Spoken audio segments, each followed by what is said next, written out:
a crocodile that sings, a flame that takes the shape of a bird, a body temperature that can melt stone. This evolution does not happen through aggression. It happens through compression. In the volcanic lowlands where basalt meets scrubland, a fuecoco lies stretched across heated stone. Its body is compact, dense, built low to the ground. The scales are thick, designed to contain rather than radiate, and on top of its head sits a flame-shaped crest, faintly glowing. This is not decoration. This is a vent.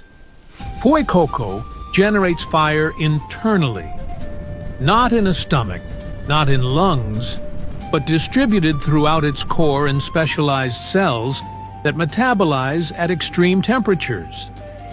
The heat is constant, relentless, a byproduct of a system that runs hotter than most living tissue can survive. But Fuecoco does not merely survive it, it relies on it.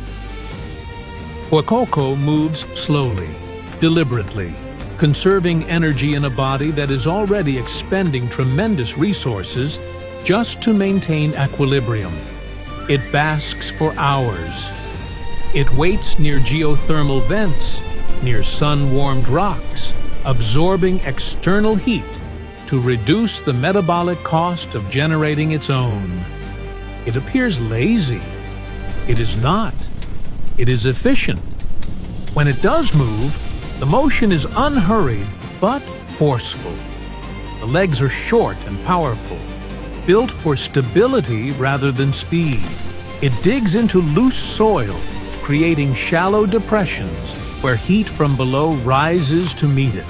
It eats sparingly, roots, tubers, small prey that wanders too close.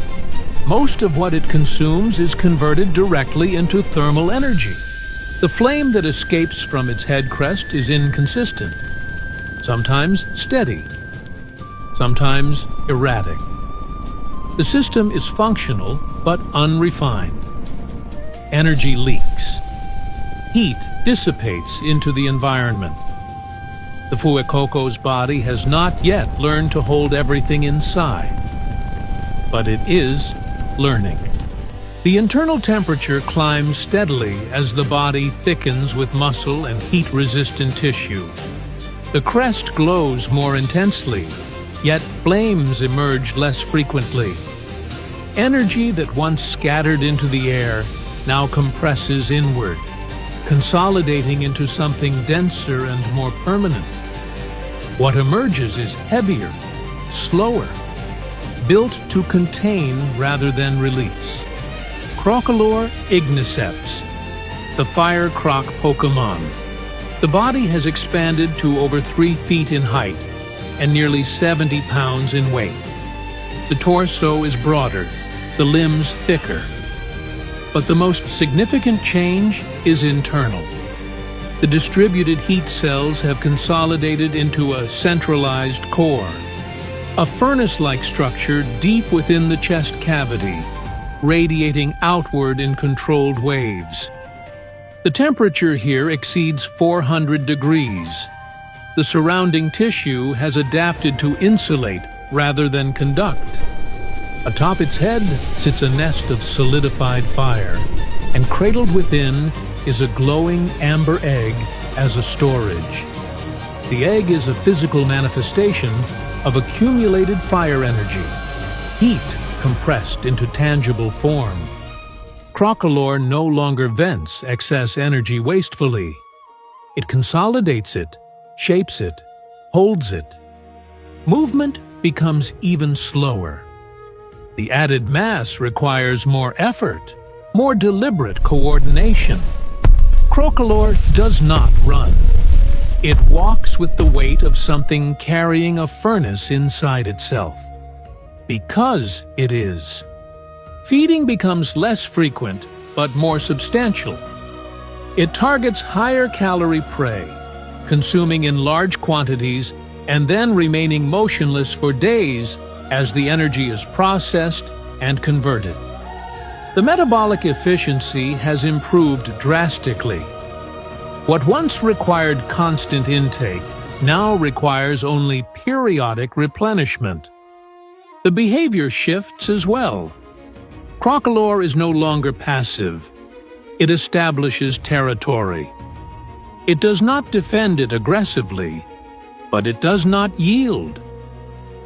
The air around Crocolore shimmers. The ground beneath it dries and cracks. It has become a presence.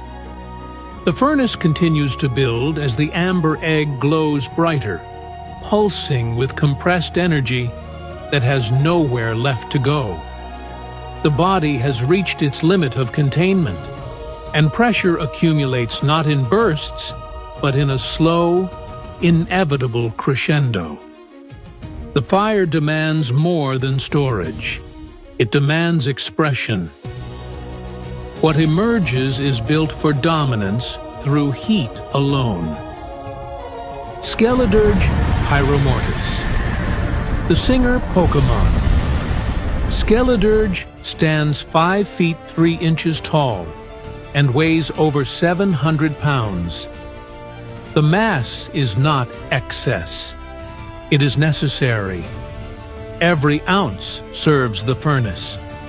The torso has become barrel-shaped, reinforced with dense bone and heat-resistant muscle that anchors the internal core.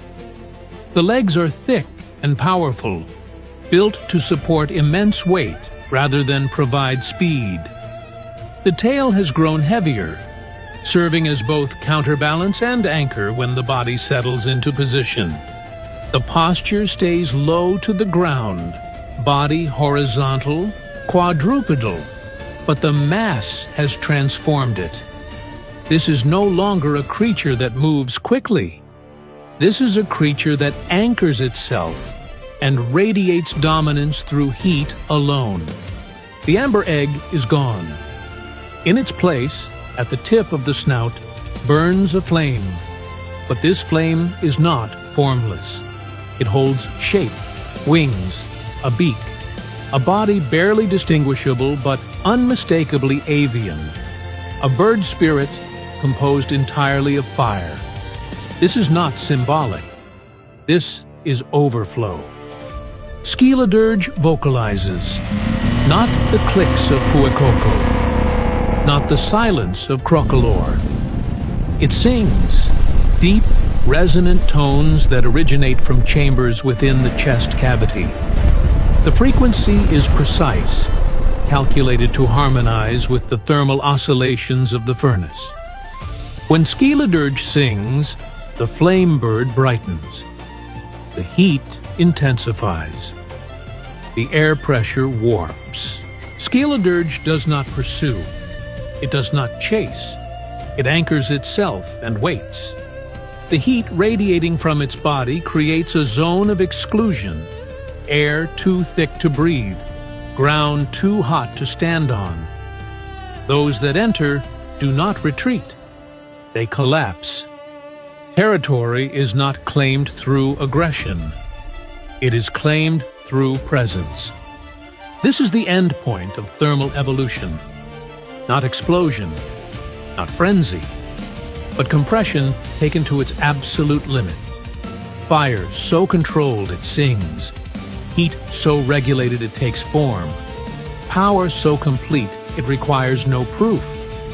Skeledirge does not burn. It radiates, and everything in its presence understands the difference.